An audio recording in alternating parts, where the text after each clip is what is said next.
this very thing used to drive me up the fucking wall. He, there was a period where we weren't talking at all.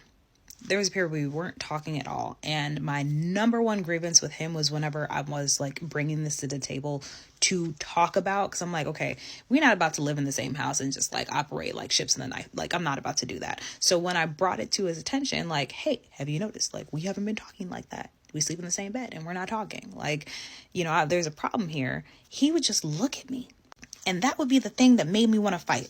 If I'm talking to you, I'm telling you that there's a problem. And I said, I think it's important that we communicate about said problem.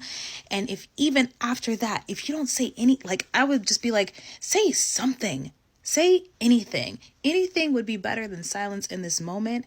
And at the time, he just couldn't do it. And I can't remember if this was something that I heard here on TikTok, if it's something that I read in the book, stole it off of Facebook. I can't remember. But someone basically said, you know what? Some people are just currently at a current place of where they're incapable of loving you in the way that you need them to. So when you say like, well, if you love me, you would, and they can't, you've got to change your mindset on that. It's kind of like saying to, someone who is paralyzed from the waist down, right? That, hey, like if you love me, you would stand up.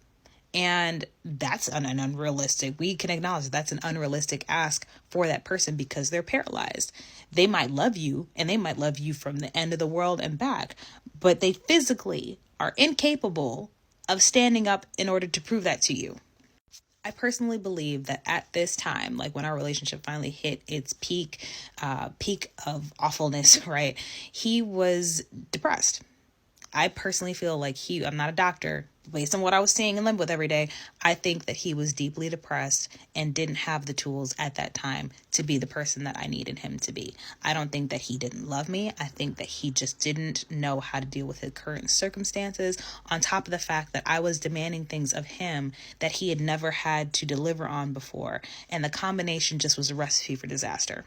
And I'll even own that at the time, I was not emotionally mature enough to deal with what he was dealing with, in addition to all the big new life changes that I was encountering as an actual adult for the first time. I just wish I had been privy to that information prior to our breakup. That, you know what, maybe it's not that he doesn't love you.